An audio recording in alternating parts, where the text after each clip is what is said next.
বস করে জ্ঞান জ্ঞান, কাজ গাদা গুচ্ছে, মুখ খানা দিন রাত, জীবে স্বাদ বুঝছে। জীবন সার্কাসে ট্রাফিসের খেলাতে, বিপি হাই সুখ নাই ইএমআই ঠেলাতে। একটাই আছে এর মোক্ষম remedy, Care of comedy, care of comedy, care of comedy, care of comedy, care of comedy, care of comedy, care of comedy, care of comedy. Comedy তার আবার কে? আরে মগজেতে ঘুরপাক, দিলবিল চিন্তা, সপ্তাহে একদিন আমাদেরই চিন্তা। আরে করে প্রাণ খুলে এসে নিন, ফুর্তির জোয়ারেতে একটুকু ভেসে নিন। মন ভালো হতে চায়, একটাই রেমেডি, বুঝলে? Care of comedy, care of comedy, care of comedy, the care of comedy, care of comedy, care of comedy, care of comedy, care of comedy.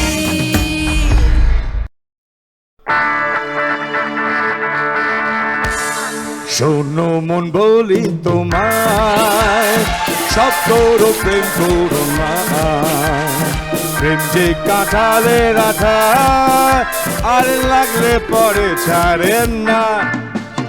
শোনো মন বলি তোমায়, সব করো প্রেম করো না, প্রেম যে কাঁঠালের আঠা, আর লাগলে পরে ছাড়েন না।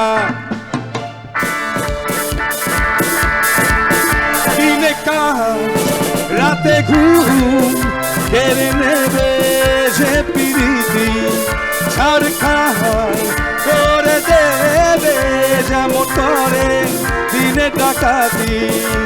পারাদা পারাদা পারাদা পারাদা পাপারা পাপারা, পারাদা পারাদা পারাদা পারাদা পাপারা পাপারা। প্রেমের ভূতে যাকে একবার ধরে গো, ওঝা সে বুঝারে না। শোনো মন বলি তোমায়, সব করো প্রেম করো না, প্রেম যে কাঁঠালের আঠা, আরে লাগলে পরে ছাড়ে না, লাগলে পরে ছাড়ে না। আরে নিজে স্বীকার করছো তো? আর কি করবো? তাহলে এপাশ ওপাশ তাকিও না, মন দিয়ে অ্যাঙ্কারিং করো। একদম সোজা ক্যামেরার দিকে। Thank you so much sir. Thank you, dear. Thank you, thank you.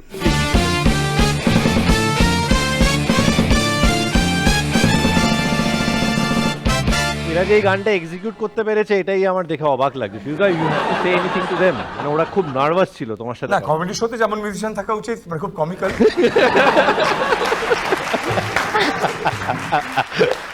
আচ্ছা, টোটো কোম্পানির জন্যও একটা জোরে হাততালি প্লিজ।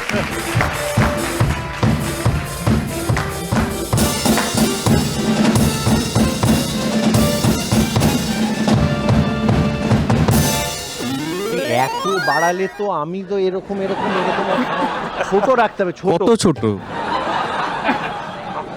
এইটুকুনি।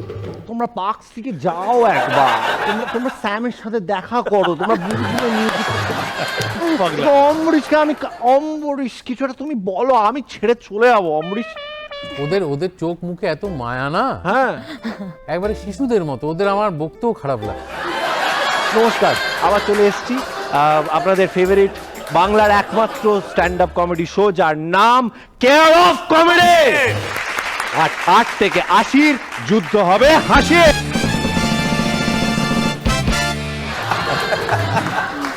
এটা আর বললাম না, দেখে নিচ্ছে আমাদের প্রথম পারফর্মার চিরঞ্জিত হালদার AKA রাজু।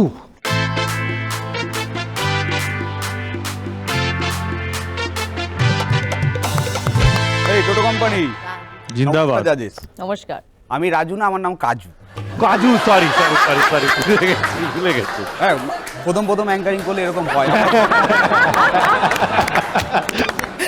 না। বিষয় হচ্ছে দাদা, আমি যখন দূরদর্শনের এখানে শুটিংয়ে আসছিলাম, আমি নিজেই গাড়িটা ড্রাইভ করে আসছিলাম, তো সামনের যে সিগন্যালটা আছে হঠাৎ করে ওটা রেড সিগন্যাল হয়ে যায়। এবং আমি গাড়ির ব্রেকটা যখন জোরে মারি একটা ঠাকুমা পড়ে গেছে। আমি গাড়ি থেকে নেমে ঠাকুমাটাকে তুলে দিলাম। জানি না আশীর্বাদা অভিশাপ ঠাকুমাকে বললো, বাবা তুমি আমাকে যেভাবে তুলে দিলে ভগবানের কাছে প্রার্থনা করি তোমাকেও যেন সেইভাবে তুলে নেয়। তারপর আমি এই ফ্লোরে ঢুকেছি, ঢুকেই তো অম্বরীশদের সাথে দেখা। আর অম্বরীশদের সাথে যাদেরই দেখা হোক একটা কথাই জিজ্ঞাসা করে, দাদা বিয়েটা কবে করছো? তো আমিও করলাম যে দাদা তুমি বিয়েটা কবে করছো? আমাকে বললো, ভাই রে আমি কোনো পারফেক্ট মেয়ে খুঁজে পাচ্ছি না। না সে কি, এতদিন ধরে কোনো পারফেক্ট মেয়ে খুঁজে পাওনি? বলছে না, একটা পারফেক্ট মেয়ে পেয়েছিলাম। তো বিয়ে করলে না কেন? ও কি করবো, ও তো আবার পারফেক্ট ছেলে খুঁজছে। তবে দাদা এই বিয়ে করার থেকে না করা অনেক ভালো, ঠিক। এটা আমার এক্সপিরিয়েন্স থেকে বলছি। বল। কারণ বিয়ে হচ্ছে অনেকটা ইলিশ মাছের মতো, মানে? খেতে টেস্টি কি কাঁটাই ভর্তি। আর এই বিয়ে হলেই 6 মাস পর থেকেই তোমাকে পাড়াপড়শি বন্ধু বান্ধব বলবে, কি রে বাবা কবে হবে, তাই না? এবার এই যে আমার একটা ছেলে আছে, সেটা 5 বছর বয়স। বিশ্বাস করো দাদা, ছেলে না পুরো চকলেট বোম। হ্যাঁ, আমার ছেলে স্কুলে গেছে, এই ক্লাসে গিয়ে একটা কাঁচের গ্লাস ভেঙেছে। স্যার বললো, কি রে ক্লাসের মধ্যে কাঁচের গ্লাস ভাঙলি কেন? বলছে স্যার আপনার জন্যই তো ভাঙলাম। স্যার কেন, আমি কি করলাম? বলছে স্যার আপনি তো মাথাটা সরিয়ে নিলেন। তো এই রকম ছেলের জন্য এরকম বাবার অপবাদ। তবে শুধু আমার একা বন্দাম না, মানে আমার পাড়ায় একজন বাবা রয়েছে, ও আর কি ডাকাতি করে, এটাই ও পেশা। ও দীর্ঘদিন ধরে ডাকাতি করে। তো যে গ্রামে যে ঘরের মধ্যে ঢোকে সেই ঘরের সর্বস্ব জিনিস লুট করে নিয়ে চলে আসে। মানে এবার দীর্ঘদিন ডাকাতি করার পর ওর মনে হয়েছে যে না আমি আর ডাকাতি করবো না, ডাকাতিটা ছেড়ে দেবো, বয়স হয়েছে। তো ডাকাত ওর ছেলেকে বললো যে বাবা শোন, আমি তো সারা জীবন ডাকাতি করে গেলাম, তো তুই এমন কাজ করবি লোকে যেন বলে তোর বাবা ভালো ছিল। তো ছেলে বললো ঠিক আছে বাবা তাই করব। 2 মাস পর থেকে ওই ছেলে ও ডাকাতি করতে শুরু করেছে। এবার যে গ্রামে ঢুকতো, যে ঘরে ঢুকতো, সর্বস্ব তো লুট করে নিতই, আর বেরিয়ে আসার সময় ঘরে আগুন লাগিয়ে দিত। এটা দেখে পাশের গ্রামের লোকরা বললো, দূর তোর থেকে তো তোর বাবাই ভালো ছিল। এটা গেল ডাকাতের কথা। এবার একটা চুরির কথায় আসে। সৌম্য ভালো অ্যাঙ্কারিং করছে, অম্বরীশদা করছে তো ভালো অ্যাঙ্কারিং, বললো স্বীকার করবে না। এবার এই শুটিং শেষ হয়েছে, একটু রাতই হয়ে যায় শুটিং শেষ হতে হতে। তো সৌম্যর বাড়িতে ফিরেছে রাতের প্রায় 1:30-2 বাজে। তো বাড়িতে গিয়ে দেখছে একটা চোর। তো চোরটা 1.5 ঘন্টা 2 ঘন্টা সৌম্যর বাড়িতে প্রচুর জিনিস ঘেটেছে, কিন্তু নিয়ে যাওয়ার মতো একটা জিনিসও পাই। এরপর চোরটার মন খারাপ, ও বেরিয়ে চলে আসবে। যখন মন খারাপ করে বেরিয়ে আসছে তখন দেখে সৌম্য দরজার পাশে বসে লুকাচ্ছে। চোরটা জিজ্ঞাসা করলো, আরে আপনি লুকাচ্ছেন কেন, আপনি কে? না আমার নাম হচ্ছে সৌম্য আর এটা হচ্ছে আমার বাড়ি। সে ঠিক আছে, তো আপনি লুকাচ্ছেন কেন? বলছে না 2 ঘন্টা খোঁজাখুঁজি করার পর তো কিছুই পেলেন না, লজ্জায় মুখ দেখাতে পারছি না। তো সিধুদা এত হাসছে, যদি সিধুদা আমাকে অনুমতি দেয় সিধুদার জীবনের একটা কথা বলবো। প্লিজ সিধুদা, প্লিজ। গোপন কথা ভাস করে দিও না। না এই সিধুদা একবার দার্জিলিং গেছে, দার্জিলিং এ গিয়ে দার্জিলিং ওটা ফেভারিট জায়গা না। তো দার্জিলিং এ গিয়ে সিধুদা তো গান গাইতে শুরু করেছে, ফিরবে না সে কি ফিরবে না, ফিরবে না আর কোনো দিন। এত টাকা কে দিয়েছে তোমাদের, শুধু বাজিয়ে যাচ্ছে না। বিষয়টা হচ্ছে সিধুদা যে এই গানটা গেয়েছে, এই গানটা শোনার পর একটা লোক সিধুদার হাতে 100 টাকা ধরে দিয়ে চলে গেছে। সিধুদা রেগে গেছে, বলছে আপনি আমাকে 100 টাকা দিলেন কেন, আপনি জানেন আমি কে? বলছে কেন আপনি কে? আমি হচ্ছি এই বাংলা ইন্ডাস্ট্রির গায়ক, আমার নিজস্ব ব্যান্ড আছে, আমার নাম হচ্ছে সিধু। লোকটা বলে বাবা বাংলা ইন্ডাস্ট্রির গায়ক, তার 90 টাকা ফেরত দিন। এই এতজনকে নিয়ে এত কিছু বলছি, মিমি ভাবছে আমাকে নিয়ে বলছে না কেন। এই দেখে শোনো। আসলে কি বলতো, সুন্দরী মেয়ে দেখলে শুধু দেখতে ইচ্ছে করে, দেখতে ইচ্ছে করে না। তো ও শুটিং শেষ করে প্রায় 1:30-2 বেজে গেছে রাত্রিবেলায়, বাড়ি ফিরবে, বাড়ি ফেরার তারা রয়েছে। তো রাস্তাতে 4-5 জন মুখোশধারী লোক মিমিকে ধরেছে, ধরে বলছে এই ম্যাডাম শুনুন, আমাদের সাথে তাস খেলে তবে আপনি বাড়ি যাবেন। ও বলছে আমি আপনার সাথে তাস খেলতে যাবো কেন, আমাকে ছেড়ে দিন, আমি বাড়ি যাব। মুখোশধারী লোকগুলো বললো না, আমাদের সাথে অন্তত 1 দান যদি তাস না খেলেন আপনাকে আমরা ছাড়বো না। তো মিমি অনেকটা ভয় পেয়ে গেছে, ভয় পেয়ে বললো ঠিক আছে তাহলে চলুন 1 দান তাস খেলে নি।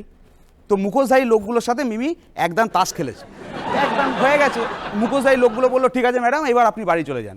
মেয়ে বললো শুনুন না একটা কথা বলবো, এই এক রাউন্ড তাস খেয়ে না আমি খুব মজা পেয়েছি, আর এক রাউন্ড খেলবেন? এইটা শুনে ওম মুখোশটা খুলে বললো, এবার বুঝতে পারছো আমার বাড়ি ফিরতে কেন এত দেরি হয়? তো যাই হোক, এই যে আমাকে দূরদর্শন এখানে ডেকেছে, একটু ইমোশন মিউজিক দাও প্লিজ। দেখুন, শুধু স্ট্যান্ড আপ কমেডি করি, কোনো সিনেমায় সিরিয়ালে আমাকে দেখা যায় না, কিন্তু যদি স্ট্যান্ড আপ কমেডি হয় সেখানে আমাদের মতো যারা স্ট্যান্ড আপ কমেডি করে খায় তাদেরকে এই মঞ্চে দেখা যায়। দূরদর্শন আমাকে সেই সুযোগটা দিয়েছে। দূরদর্শন যে এই সুযোগ আমাকে দিয়েছে, এই ঋণ আমি কোনোদিন ভুলবো না। দূরদর্শন যে আমাকে এই সুযোগ দিয়েছে, এই ঋণ আমি কাজু কোনোদিন ভুলবো না, আবার কোনোদিন শোধও করবো না। Thank you so much, thank you দূরদর্শনকে অসংখ্য অসংখ্য ধন্যবাদ। কাজু কাজু কাজু কাজু কাজু কাজু thank you so much. Soumya, এই ডিফারেন্সটা কিন্তু মাথায় রাখতে হবে। হ্যাঁ, যে রাজু আর কাজুর মধ্যে ডিফারেন্স কি? এটা কি রাজুর বাদাম নেই। ফর্মে আছে আজকে, হ্যাঁ ফর্মে আছে। অমরিশ দা কি বলবে? দুটো প্রাপ্তি ওর জোকসগুলোর থেকে। একটা হচ্ছে যে এই হলুদ পাখি গানটা প্রথম শ্যামাসঙ্গীতের তালে শুনলাম, আমার কাওয়ালি মনে হলো। ওই মিলিত মিঠু। আর 2 নম্বর হচ্ছে একটা জিনিস জেনে ভালো লাগলো যে সৌম্য এবং মিমি দুজনে একই সময় শুটিং করে রাতে বাড়ি। ডেটটা দুটো, ইয়েস ইয়েস ইয়েস। ভালো, খুব ভালো, দারুণ। Thank you. You are brilliant, খুব ভালো, খুব মজা করেছি, খুব হেসেছি। আর এত যে গোপন খবর সবার ফাঁস করে দিচ্ছিলে, খুবই টেনশনে পড়ে গেছিলাম আমি। কাজু কি বলবো, যে স্টেজের ওপর একটা দখলদারি কোনো কোনো মানুষের মধ্যে থাকে, তার ব্যক্তিত্বের মধ্যে থাকে, তার পারফরমেন্সের মধ্যে থাকে। তো সেরকমই মনে হলো যে তুমি ইউ আর রুলিং দ্য স্টেজটা পুরো তোমার দখলে, পুরো কন্ট্রোলে ছিল। Very good. Thank you sir, thank you. আমি তোমার খুব বড় ফ্যান রাজু, সেই জন্য নামটা ভুল বললি। সেই জন্য নামটা ভুল, ওটা স্ক্রিপ্টে ছিল। ও আচ্ছা। আমি তো আগে থেকে ওর সাথে মানে আমার নামটা ভুল এটা স্ক্রিপ্টে ছিল না, এই আমার ফ্যান এটা স্ক্রিপ্টে আছে। তোমার টি শার্টটা খুব ভালো, কোথা না, থেকে না। কিনেছো? না, এটা বাইরে থেকে কেনা, মানে ব্যাংকক থেকে? না শপিং মলে বাইরে 100 টাকার মাল। না না, এটা সত্যি স্ক্রিপ্টে ছিল না। থ্যাংক ইউ সো মাচ কাজু এখানে আসার জন্য। অনেক কাজু খাইয়ে আমরা তোমাকে বাড়ি পাঠাবো, আর কিছু দিতে পারবো না, প্লিজ কিছু মনে করিও না। Thank you.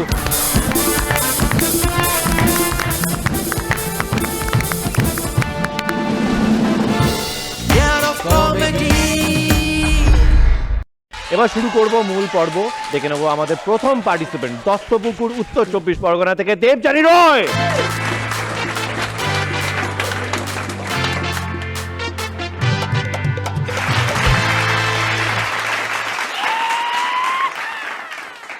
তো তখন আমার নতুন নতুন বিয়ে হয়েছে, হ্যাঁ। বরের সাথে একটা নতুন বাড়িতে গিয়ে উঠেছি। বর সকালবেলা কাজে বেরিয়ে গেছে, হঠাৎ দেখি বাথরুমের পাইপটা লিক করেছে। বর বাড়ি আসতে বরকে বললাম, হ্যাঁ গো পাইপটা ঠিক করে দেবে? বর বলে, আমি কি প্লাম্বার না। তার কয়েকদিন পর দেখি টিউব লাইটটা দপদপ করছে। বরকে আবার বললাম, হ্যাঁ গো ঠিক করে দেবে? বর বলে, আরে আমি কি ইলেকট্রিশিয়ান নাকি। তার কয়েকদিন পর বৃষ্টি শুরু হলো, দেখি ছাদ থেকে চুইয়ে জল পড়ছে। বরকে আবার বললাম, ঠিক করে দেবে? বর বলে, ধুর আমি কি মিস্ত্রি নাকি। আর কয়েকদিন পর বর কাজ থেকে ফিরেছে, এসে দেখে সব ঠিক, পাইপ দিয়ে জল পড়ছে না, ছাদ থেকে জল পড়ছে না, টিউবলাইট দপদপ করছে না। বর বললো, এসব কে করলো? আমি বললাম, মিস্ত্রি। বর বললো, নিশ্চয়ই উনি অনেক টাকা নিয়েছেন। আমি বললাম, মোটেই না, উনি এসে সবকিছু ফ্রিতে করে দিয়েছেন। উনি দুটো শর্ত রেখেছিলেন, এক, ওনাকে অনেক ভালো ভালো রান্না করে খাওয়াতে হবে, অথবা ওনার সাথে সিনেমায় যেতে হবে। বর বলল, তুমি নিশ্চয়ই ভালো ভালো রান্না করে খাইয়েছো। আমি বললাম, ধুর আমি কি রাঁধুনি নাকি। এই ঘটনার পর আমার বর আমার সাথে কথা বলতো না, আমিও বলতাম না। তারপর একদিন আমাকে বলছে, তুমি রোজ ঘোড়ায় চড়ো কেন? আমি বললাম, ওজন কমানোর জন্য। বর বলে, কাজ হয়েছে? আমি বললাম, হ্যাঁ, 1 মাসে ঘোড়াটার ওজন 40 টাকা। আমি ভাবলাম যে লোক ঝগড়া হলে সহজে আমার সাথে কথা বলে না, এ হঠাৎ আমার সাথে কথা বলছে কেন?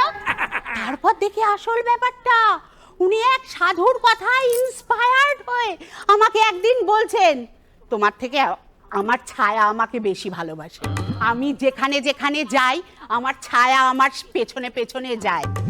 এই কথা শুনে কার মাথা ঠিক থাকে বলুন তো? মরলম বরের বুকে এক খুশি, বর পুরো অজ্ঞান, হসপিটালে 3 দিন পর জ্ঞান এলো, এক চোখে কালশিটে। জ্ঞান আসতে বরকে বললাম, ফের যদি ওই ছায়ার নাম করেছো না, তোমার আরেক চোখে কালশিটে ফেলে দেবো। মোরাল অফ দ্য স্টোরি কি? বউকে আর যাই দাও, জ্ঞান দিতে যেও না। তো আমার আবার একটু দুপুরে ঘুমানো অভ্যেস, মানে ভাত ঘুম আর কি।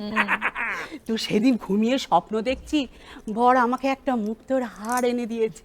আমি ঘুম থেকে উঠে বরকে বললাম, বলো না এই স্বপ্নের মানে কি? বর বলল, সন্ধেবেলা তোমাকে বোঝাবো ডার্লিং। সন্ধেবেলা বর আমাকে একটা ছোট প্যাকেট এনে দিল। আমি প্যাকেট খুলতেই দেখি তাতে একটা বই, আর বইয়ের মলাটে লেখা কোন স্বপ্নের কি মানে। বরকে বললাম, শোনো তোমরা ছেলেরা না অনেকটা AI এর মতো, পুরোটা খুলে না বললে তোমরা বুঝতে পারো না, আর বুঝলেও যেটুকু বোঝো কাজ করো ঠিক তার উল্টো। সঙ্গে সঙ্গে বর বলে, তোমরা বউরা অনেকটা গুগলের মতো। আমি বললাম, কিরকম?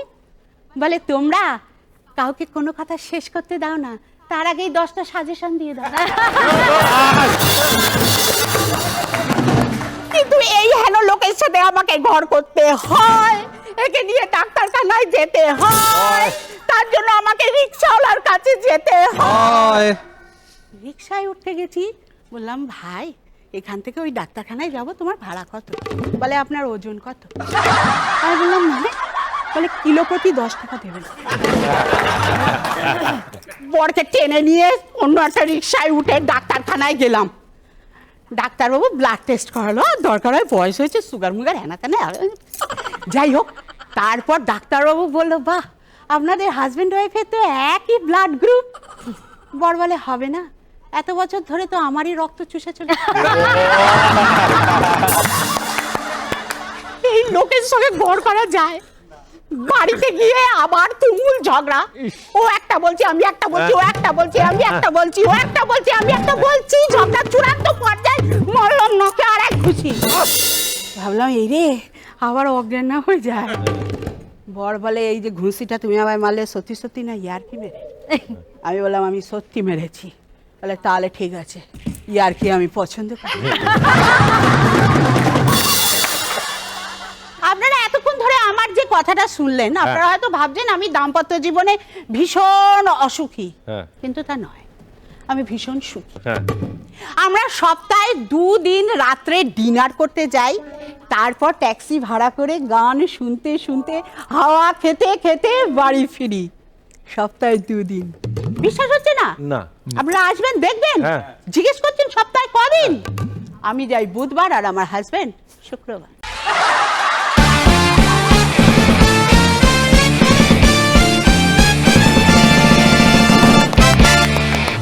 ঘুষি মেরেছেন? হ্যাঁ, কনফিডেন্টলি আমার অভ্যেস আছে। আমার বরেরও খাওয়া অভ্যেস আছে, সে জানে। কতবার মোটামুটি পড়েছে? আমি চেষ্টা করেছি অনেকবার, কিন্তু সফল হয়েছি 2 বার। কেন বারবারই সে কিভাবে যেন, ও কিন্তু ভালো ক্রিকেট খেলতে পারে না, কিন্তু জানি না কিভাবে ও ধরে ফেলে, জানেন, বুঝতে পারবেন। আমি ভাবি আমি এই দিক দিয়ে মারবো বা ওই দিক দিয়ে মারবো, আবার অনেক দিন হয়ে যাওয়ার পর একটা মনে কেমন একটা মায়াও আসে, তখন ভাবি আহা দরকার নেই, তখন দেওয়ালে মারি, খবরের কাগজ ছিঁড়ি, রাগটা তো ব্যক্ত করতে হবে। একে মারবেন? কি করবো? এখানে রাগ হলে না, ওরা ভালো বাজিয়েছে, ভালো বাজিয়েছে, ভালো বাজিয়েছো তোমরা। প্রথমবার কেউ বললো এই শোতে ভালো না না, ভালো বাজিয়েছে, ভালো বাজিয়েছে, ডামটা ডামটা ডামটা ডাম করে বাজাচ্ছিল, আমার ভালো লেগেছে। তোড়া কোম্পানির জয় জয় জয়।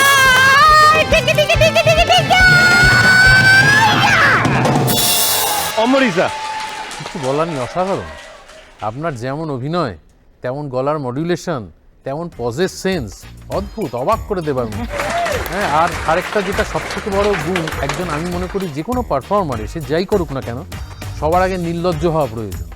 লজ্জা পেলে চলবে না। আপনি অত্যন্ত নির্লজ্জ একজন পারফর্মার, সেটাই আপনার সব থেকে বড় গুণ, সব থেকে বড় গুণ। আপনার দিকে তাকিয়ে রইলাম আগামী এপিসোডে, এবার মানে প্রত্যেক এপিসোডে অপেক্ষা করব কখন আপনি আসছেন পারফর্ম ঠিক করতে। ঠিক এই একদম। জায়গাটা আপনি অর্জন করে ফেলেছেন। বাজাও বাজাও বাজাও বাজাও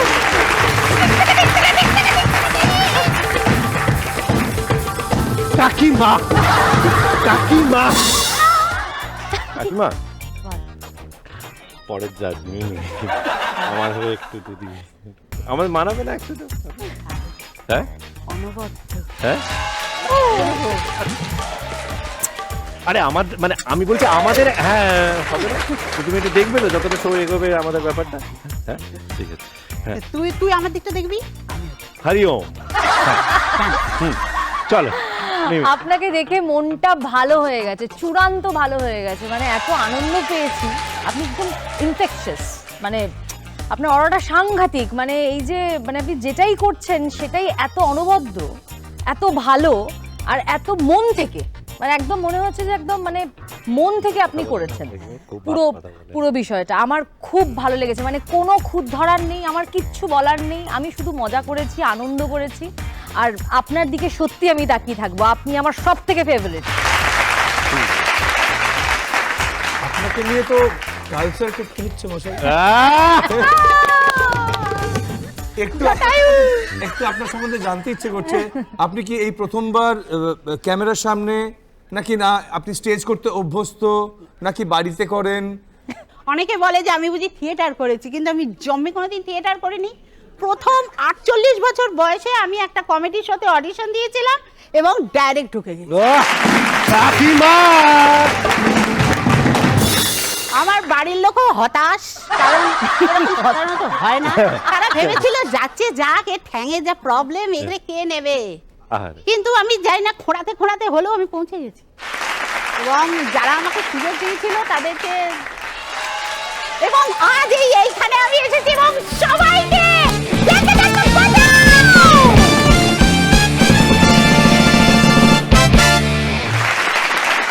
কাকিমার পরে ডেকে নেবো আমাদের পরের কন্টেস্টেন্ট, বারাসাত উত্তর 24 পরগনা থেকে শুভজিৎ দাস।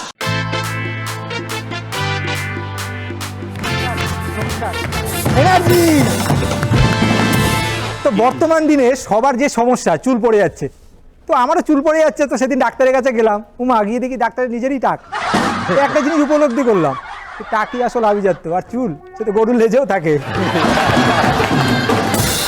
তো একটা বাস্তব অভিজ্ঞতা থেকে একটা কথা বলছি। আপনার বাড়ির যখন একটা সুইচ বন্ধ করার সাথে সাথে ভেতর থেকে আওয়াজ আসবে আমি আছি, তাহলে কি বুঝবেন? কি? বাথরুমের সুইচ। তো সেদিনকে এক সাধু বাবার সাথে দেখা, আমার কাছে এসছে, বলে বাবা দুটো ভিক্ষা দে। আমি 10 টাকা দিলাম, খুব খুশি হলো। আমি বললো তোর কি চাই বল? আমার 100 টাকা দাও।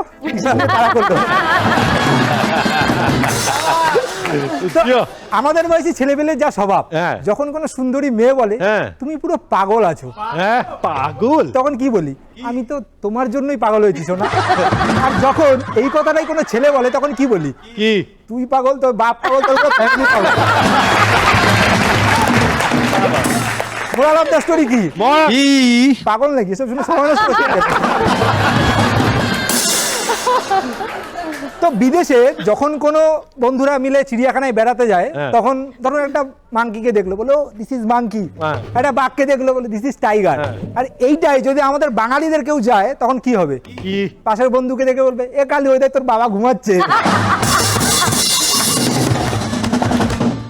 তো বাচ্চাদের ক্লাসে বাচ্চারা টয়লেট করার জন্য প্রচন্ড ঝামেলা করছে। তো তাই দেখে স্যার বলছে, শোন এবার থেকে যাদের ছোট পাবে বলবি বাবা আসবে বলছে, আর যাদের বড় পাবে বলবি কাকু আসবে বলছে। তো এই শুনে কিছুক্ষণ ছাত্রছাত্রীদের মধ্যে গন্ডগোল হচ্ছে। তো বাধ্য হয়ে স্যার বলে চুপ করে থাক, নাহলে এক্ষুনি বের করে দেবো। তো একটা ছাত্র কাচুমচু করে হাত তুলেছে, বলছে কিরে তোর কি হয়েছে? বলে স্যার কাকু আসবে বলছে। বলে যা চলে যা, চলে গেছে। আবার কিছুক্ষণ পর একটা ছেলে হাত তুলেছে, বলছে তোর কি হয়েছে? বলে স্যার বাবা আসবে বলছে। বলে যা চলে যা, চলে গেছে। আবার কিছুক্ষণ পর একটা ছেলে কাচুমচু করে হাত তুলছে আর নামাচ্ছে, তুলছে আর নামাচ্ছে। তাহলে যে কিরে তোর কি হলো? বলে স্যার মনে হচ্ছিল তো কাকু আসবে, দুম করে দরজা খোলা শব্দ পেলাম, দেখি বাবা চলে এসছে। ছোটবেলায় আমি কিছু বানালে আমার ভাই গিয়ে সেটা ভেঙে দিত বা ফেলে দিত। আজ বড় হয়েছি, দুজনের একই ব্যবসা, আমি জিলাপি ভাজি আর ভাই রসে ফেলে। Thank you. Good one. Best most well dressed contestant 100 marks for presentation. বাকিরা অম্বরীশ দা। ওকে দেখে মনে হচ্ছে ও গাজল গাইবে। খুব ভালো পারফরমেন্স। একটু দোলাটা বন্ধ করলে ভালো হয়, একটু স্ট্রেট একদম রিজু হয়ে দাঁড়াতে হবে, আদারওয়াইজ তোমার কোনো সমস্যা নেই। খুব ভালো। Thank you. আমার খুব ভালো লেগেছে, আমি খুব হেসেছি, খুব মজা করেছি। আমি তোমাকে অনেক অনেক শুভেচ্ছা জানাবো। আগামী দিনের আরো আরো আরো অনেক কিছু এক্সপেক্ট করছি তোমার কাছ থেকে। খুব মজা করেছি, থ্যাংক ইউ তো। আমিও খুব এনজয় করেছি। দরজা খোলার শব্দ শুনে মানে এই কথার যে মার্জিত ভঙ্গিমাটা তুমি প্রেজেন্ট করে, দ্যাট ওয়াজ ফ্যান্টাস্টিক। আর তাহলে বলবো যে তুমি এইভাবেই জিলিপি বানাতে থাকো। দর্শক কিন্তু রসের হাঁড়ি নিয়ে বসে আছে। হ্যাঁ, থ্যাংক ইউ সো মাচ। দেখা হচ্ছে। কাকু এসে গেছে, তাই আমরা এখানে নিয়ে নেবো একটা ছোট্ট বিরতি।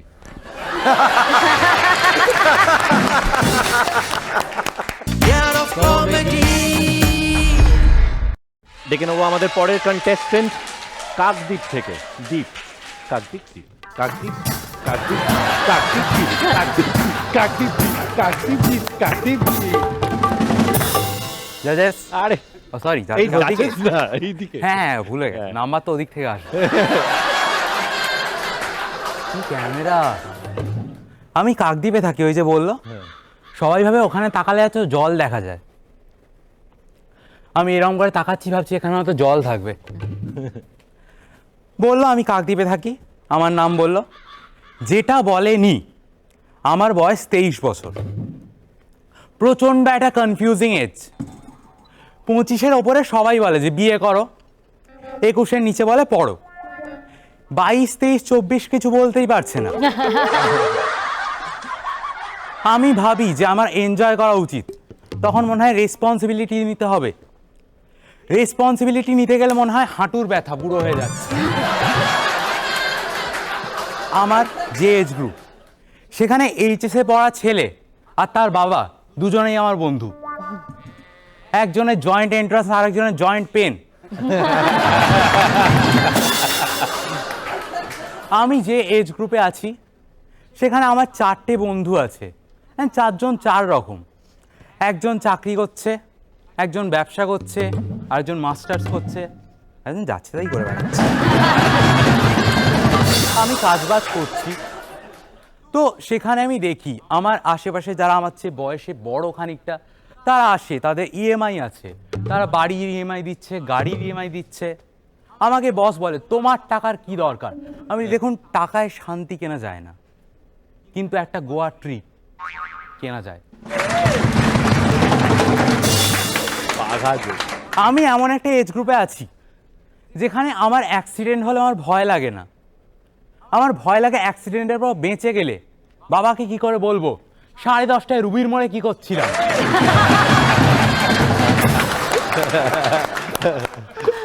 এই যে বললো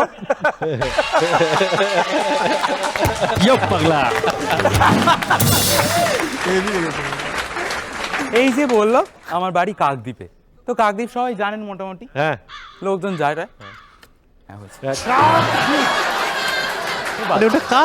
তো হ্যাঁ, কাকদ্বীপে সবাই যায় মোটামুটি জানুয়ারি মাস হলেই। আর একটা যেটা হয়, কাকদ্বীপ পশ্চিমবঙ্গের ঝড়ের ক্যাপিটাল। প্রত্যেক বছর ঝড় আমাদের ওখান দিয়ে আসে। হেমন্ত মুখোপাধ্যায়ের একটা গান আছে, ঝড়ের কাছে রেখে গেলাম আমার ঠিকানা, ওই অ্যাড্রেসটা আমার বাড়ি।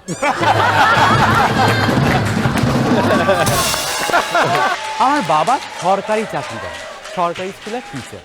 তো সেই জন্য আমার বাবার দুটো অবসেশন হয়ে গেছে, একটা গভর্নমেন্ট জব আর একটা রুটিন। কলেজ শেষ হয়েছে, বাবার কাছে গেছি, বাবা কি করব?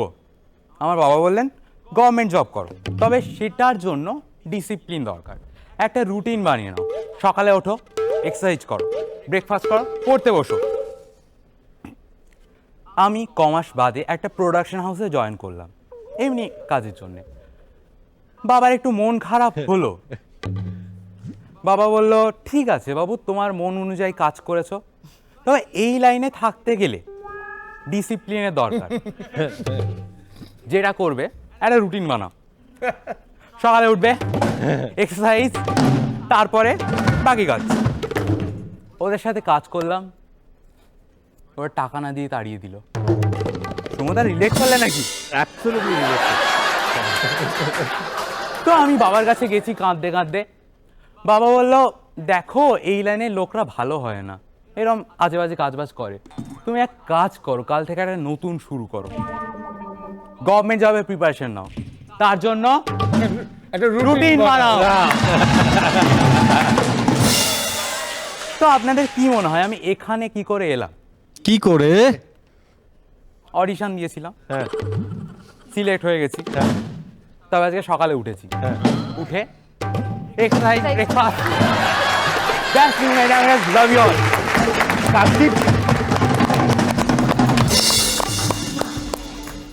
অমৃতা, তোমার উপস্থাপনার মধ্যে একটা খুব সুন্দর আধুনিকত্ব আছে। সেটাকে তুমি এনক্যাশ করার চেষ্টা করো আরো বেশি করে। জোকস কিছু খুবই ভালো, কিছু ততটাও ভালো নয়। তোমাকে চেষ্টা করতে হবে যাতে সমস্ত জোকসই ওই লেভেলের হয়, বুঝতে পারলে? মানে মেনটেন করতে হবে একটা, তুমি ছোট করো বড় করো সেটা বড় কথা না, তুমি যে আধুনিকতার সাথে নিজেকে প্রেজেন্ট করছো তোমার জোকসগুলো যেন সেই লেভেলেরই।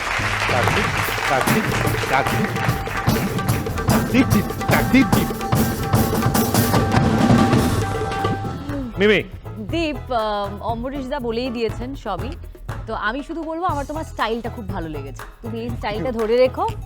আর এই স্টাইলেই চেষ্টা করো, এই স্টাইলেই চেষ্টা করো আরো যদি কিছু করা যায়, মানে তুমি স্টাইলটাকে রেখেই করো। এটা আমার তোমার কাছে মানে একটা আবদারি বলতে পারো, তাহলে আমরা আরো ভালো লাগবে।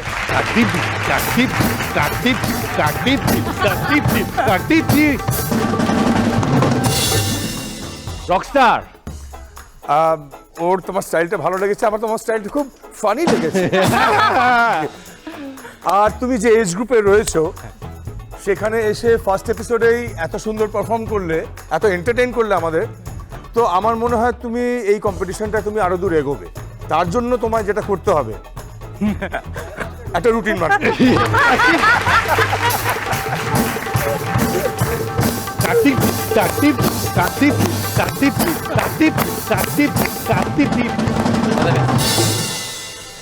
হাট কৃষ্ণনগর থেকে আমাদের পরের কন্টেস্টেন্ট শান্তিময় ঘোষ।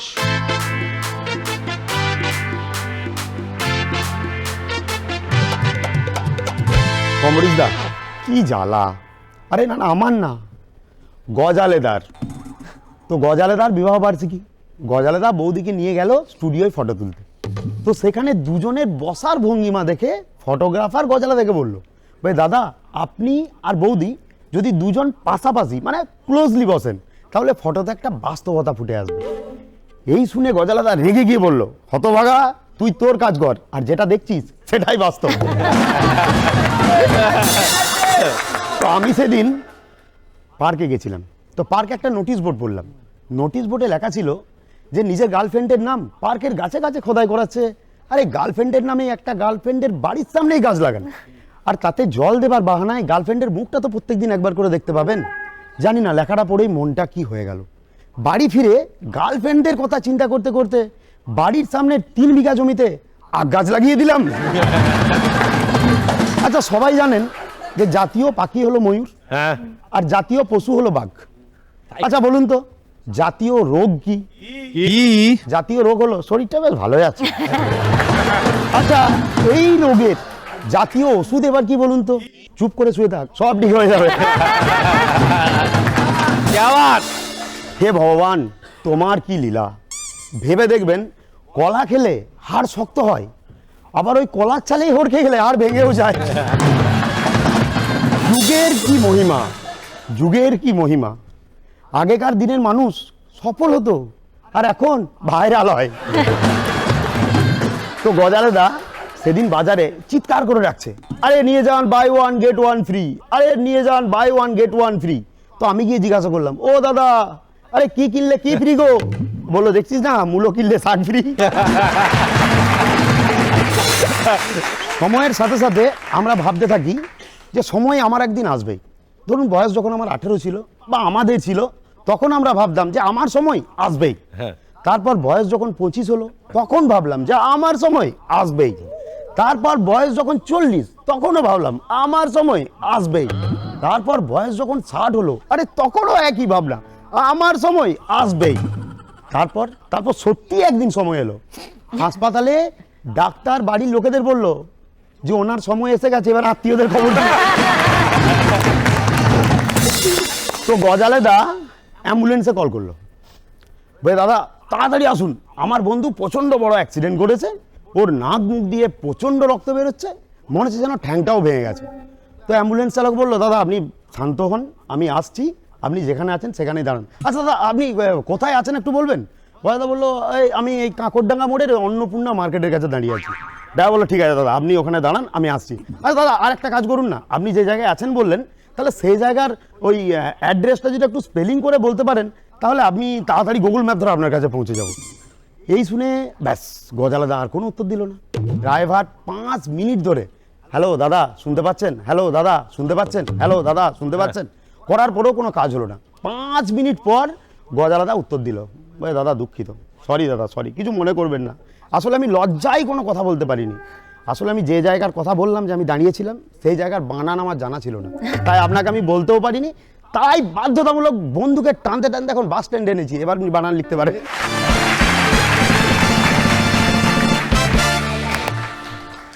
এই চুলের ছাঁটটা যদিও একদম শান্তিময় না, ব্যাপার আছে। হ্যাঁ, কোথা থেকে করিয়েছো? কৃষ্ণনগর?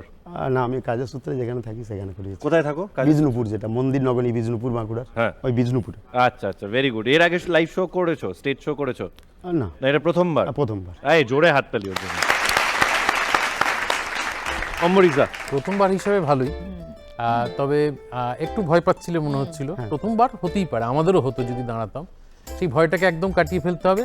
আর বড্ড নড়াচড়া হচ্ছে, যেটা অনেক কি আমি বলছি, আয়নার সামনে দাঁড়িয়ে প্র্যাকটিস করবে, তাহলে নিজেকে দেখতে পাবে, তো তাহলে এই নড়াচড়াটা বন্ধ হয়ে যাবে, তখন বুঝতে পারবে এই নড়লে চললে তোমারই ডিস্ট্রাকশন হচ্ছে দেখতে নিজে। আমারও খুব ভালো লেগেছে। আর অম্বরীশদা যেটা বললেন আমিও সেটাতে একদম সহমত, যে একটু নড়াচড়াটার জন্য একটু ডিস্ট্রাকশন হচ্ছিল, আদারওয়াইজ ভালো হবে, খুব ভালো হবে। অনেক অনেক শুভেচ্ছা। তোমার কন্টেন্টের মধ্যে আমি একটা অন্যরকম জিনিস পেলাম, মানে কি বলবো, একটু ডার্ক এলিমেন্ট পেলাম আর কি, মানে মৃত্যুর সময় বলছে যে আপনার সময় হয়েছে, সেইটা তোমার জোকের মধ্যে পেয়ে আমি বেশ ইন্টারেস্টেড হলাম। অল দ্য বেস্ট শান্তিমা, দেখা হচ্ছে। চুলের ছাঁটটা যেন সেম থাকে।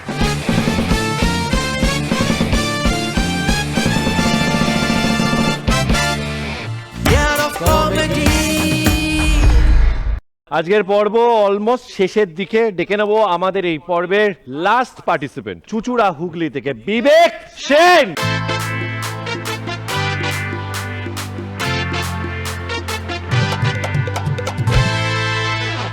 এখানে আসতে যাব, হঠাৎ দেখি গিন্নি পেছন থেকে চিৎকার করছে, এই বয়সে আবার তুমি কোথায় সেজে গুজে যাচ্ছ গো?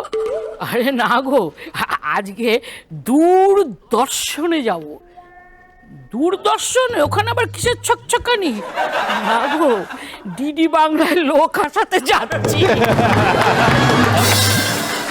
ছোট্ট পানের দোকান, একটা বড় গাড়ি এসে দাঁড়ালো, গাড়ি থেকে নামলো স্যুট প্যান্ট পরা একজন ভদ্রলোক, এসে পকেট থেকে এই 2 টাকার কয়েন বার করে দিয়ে বলল, এই আমাকে একটা জর্দা পান করে দে তো। দিচ্ছি বাবু। এই বাংলা পাতা মিঠে পাতি দে, আরে চুনটার খয়েরটা একটু কম করে দে, আরে সুপুরিটা কুচি কুচি কুচি কুচি করে কেটে দে, আর একটু জোয়ান দে, মৌরি দে, এলাচ দে, লবঙ্গ দে, গরম মশলা দে। বাবু পানে গরম মশলা দেয় না, মাংসতে দেয়। আচ্ছা ঠিক আছে, ওই কেশর দে একটুখানি। এবার পানটা ভালো করে, ও এই জর্দা দিত 420 জর্দা ভালো করে মেরে দিত। এবার পানটা ভালো করে মুড়ে বরফের মধ্যে লেপে দে। বাবু অত পারবো না, বলেন তো আপনার ওই 2 টাকার কয়েনটা পানের মধ্যে গুজে দিই। একটা বেলার আওয়াজ দেবে তো। সকালবেলা একজন ভিখারি একটা বাড়িতে এসে বেল টিপল, দরজা খুললো 90 বছরের একটা বুড়ি। কি চাই রে তোর? খুব খিদে পেয়েছে, বুড়িমা এই সকাল থেকে জল খাবার খাইনি, অনেক দিন পেটে কিছু পড়েনি। আরে বস বস বস। আহা, জানিস আজকে ঘরে গরম গরম ফুলকো লুচি আর আলুর দম হচ্ছে, তুই বস, পেট ভরে খেয়ে যাবি। দিদিমা একটা কাজ করুন না, আমার না আরো 2-3টে বাড়িতে নিমন্ত্রণ আছে, আপনি এই কার্ডটা রাখুন, এই কার্ডের নিচে দেখুন একটা ফোন নাম্বার আছে, আমাকে একটা মিস কল করে দেবেন, আমরা সঙ্গে সঙ্গে আমি এসে জল খাবারটা খেয়ে যাব। অত পারবো না রে, অত পারবো না, এইটুকু করতে পারি, এই লুচি আলুর দম হলে ছবি তুলে তোর হোয়াটসঅ্যাপে পাঠিয়ে দেবো, তুই ডাউনলোড করে ক্লাসে মাস্টার মশাই ঢুকেছে। মাস্টারমশাই ঢুকেছে, ঢুকেই বলছে, শোন তোদের আজকে আমি একটা কোশ্চেন করছি, বলতো হোয়াট ইজ ডাইজেশন? সৌম্য পারবে? একদমই না। তাহলে বলছো কেন? এমনি বলে যাচ্ছে। What is digestion? পিছন থেকে পচা ট্রেন করে লাফিয়ে উঠবে। আমি বলবো স্যার, তুই বলবি, ঠিকঠাক বলবি কিন্তু। হ্যাঁ স্যার বলবো। বল তাহলে, digestion is the process start with right hand আর এন্ড উইথ লেফট হ্যান্ড। এরপর একটা ইতিহাস। দাদু দাদু দিদিমা দিদিমা দিদিমাকে নিয়ে রিটায়ারমেন্টের পর প্রথমবার পুরী ঘুরতে গেছে। বেড়ানোর নিয়ম কানুন জানে না। পুরীতে একটা হোটেলে ঢুকে বলছে কাউন্টারে, এই আমাদের দুজনের জন্য একটা ডাবল বেডের রুম দে তো। ম্যানেজার বলছে ঠিক আছে ঠিক আছে, হয়ে যাবে, কোনো ব্যাপার না। তা আপনার সঙ্গে উনি কে আছে? তোর চোখে কি নেওয়া হয়েছে? সহধর্মিনী আছে। ওর যখন 16 বছর বয়স, সেই সময় আমার বিয়ে হয়েছিল, বুঝেছিস? 50 বছর হয়ে গেছে আমরা বিয়ে করেছি। দে ঘর দে ঘর দে। ঠিক আছে ঠিক আছে দাদু, আপনি একটা কাজ করুন তো, এই ওনার একটা লিগাল ডকুমেন্টের ফটোকপি, আপনার একটা লিগাল ডকুমেন্টের ফটোকপি জমা করুন। ওই সব আমার কাছে কিছু নেই। না না না, এমনি ঘর দে। পারবো না, আপনি অন্য হোটেলে দেখুন, খুব কড়াকড়ি হয়ে গেছে উড়িষ্যা, খুব কড়াকড়ি, পারবো না প্লিজ প্লিজ। দাদু আর কি করে, ওই হোটেল থেকে বেরিয়ে আর 3-4টে হোটেলে ঘুরেছে, সব জায়গায় এক কথা বলে, ক্লান্ত হয়ে একটা 5 স্টার হোটেলে ঢুকেছে। গিয়ে আবার কাউন্টারে ম্যানেজারকে বলছে, ম্যানেজার আমাদের একটা ভালো দেখে ডাবল বেডের রুম দে তো। ম্যানেজার বলছে হ্যাঁ হয়ে যাবে। একটা কথা জিজ্ঞেস করবো দাদু, কিছু মনে করবেন না তো? উনি কে আছেন? তোর চোখ লেবা হয়েছে নাকি? উনি আমার সহধর্মিনী, শীতিতে সিঁদুর আর শাখা দেখে বুঝতে পারছো না? হ্যাঁ ঠিক আছে ঠিক আছে, আপনি কাজ করুন না, ওনার একটা লিগাল ডকুমেন্টের ফটোকপি, আপনার একটা ফটোকপি, আধার কার্ড বা প্যান কার্ড, ব্যাংকের খাতা, যে কোনো একটা কিছু দিলেই হয়ে যাবে। আমার মুখের কথাই তো ফটোকপি, ওই সব আর কিছু নেই। তখন তোকে বললাম নিয়ে চল ফটোকপিগুলো না, খালি মুখে বড় বড় বাতেলা।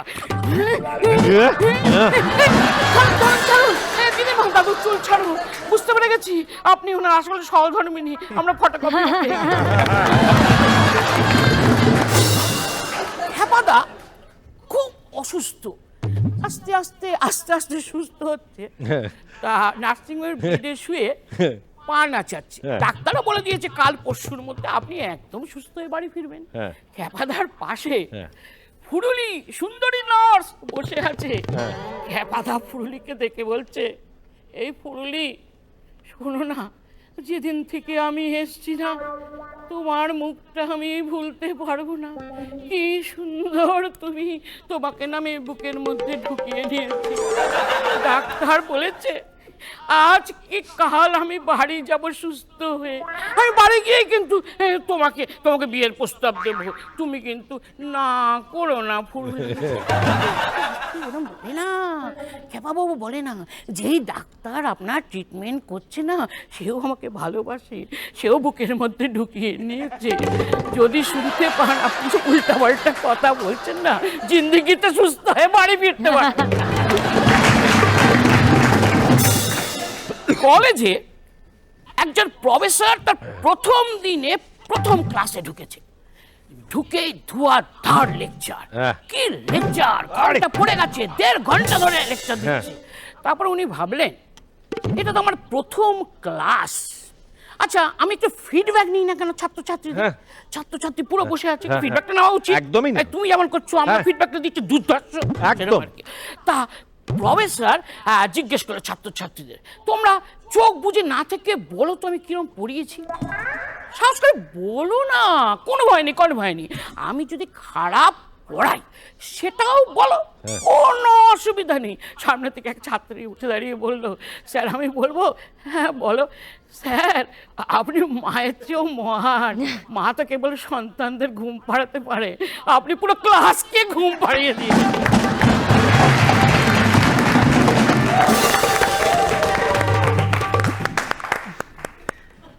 বলো, হয়ে গেছে?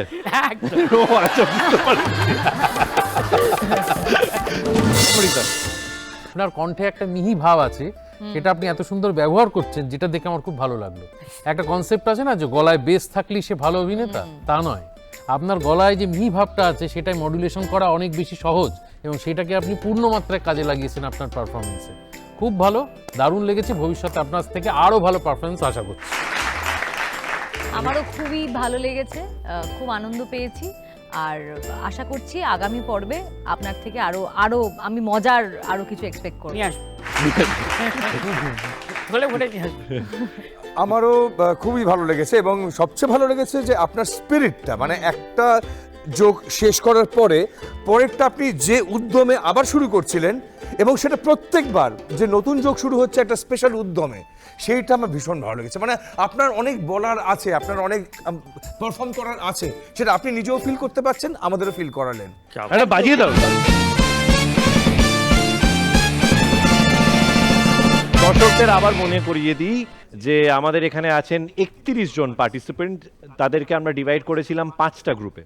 আপনারা পারফরমেন্সেস দেখলেন 4টে গ্রুপের। আগামী পর্বে আমরা দেখব ফাইনাল গ্রুপের পারফরমেন্স। তার জন্য আমরা প্রচণ্ড এক্সাইটেড।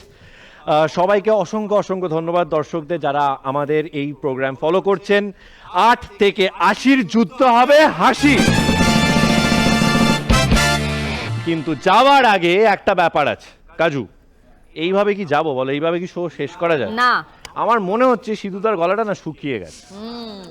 হ্যাঁ, একটু গান শুনতে হবে। গান গাইলেই কিন্তু গলাটা একদম পারফেক্ট হয়ে যাবে। তা হয় বটে। এরকম করলে মানুষটা আসবে না স্টেজে। আমাদের একটা রয়্যাল ওয়েলকাম দিতে হবে। দর্শকদের বলে রাখছি, আবার দেখতে থাকুন ডিডি বাংলায় কেয়ার অফ কমেডি। এপিসোড শেষ হয়নি। Let's welcome on stage the rockstar সিধুদা।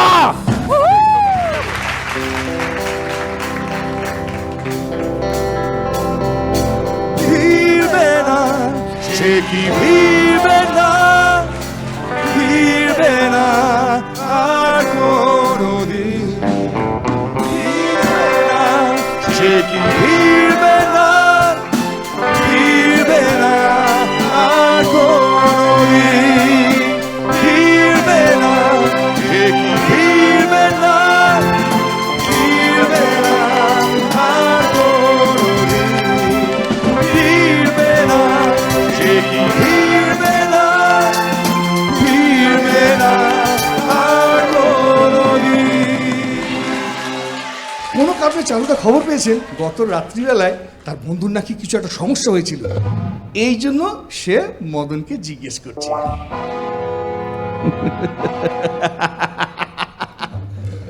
হ্যাঁ রে মদনা, শুনলাম গত রাতে তো দাদু নাকি কাতলা মাছের ঝোল খেয়ে পাতলা পাতলা। হ্যাঁ,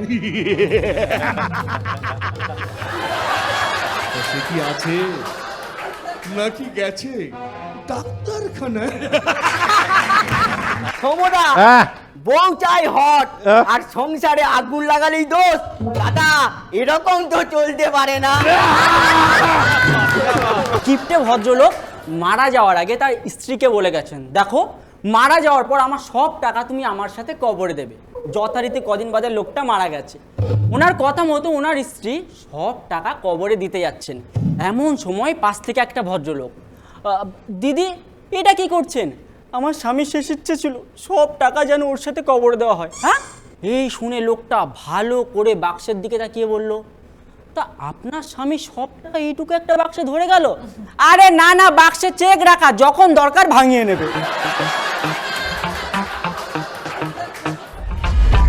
বস করে জ্ঞান জ্ঞান, কাজ গাদা গুচ্ছে, মুখখানা দিন রাত, জিভে স্বাদ বুঝছে।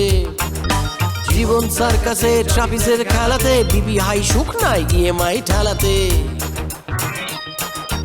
একটাই আছে এর মোক্ষম remedy. Care of comedy, care of comedy, care of comedy, care of comedy, care of comedy, care of comedy, care of comedy, care of comedy. Comedy তার আবার কে? আরে মগজেতে ঘুরপাক, দিলবিল চিন্তা, সপ্তাহে একদিন আমাদেরই দিনটা। আরে হা হা হি হি হো হো করে প্রাণ খুলে হেসে নিন, ফুর্তির জোয়ারেতে একটুকু ভেসে নিন। মন ভালো হতে চায় একটাই রেমেডি, বুঝলে? Care of comedy, care of comedy, care of comedy, the care of comedy, care of comedy, care of comedy, care of comedy, care of comedy.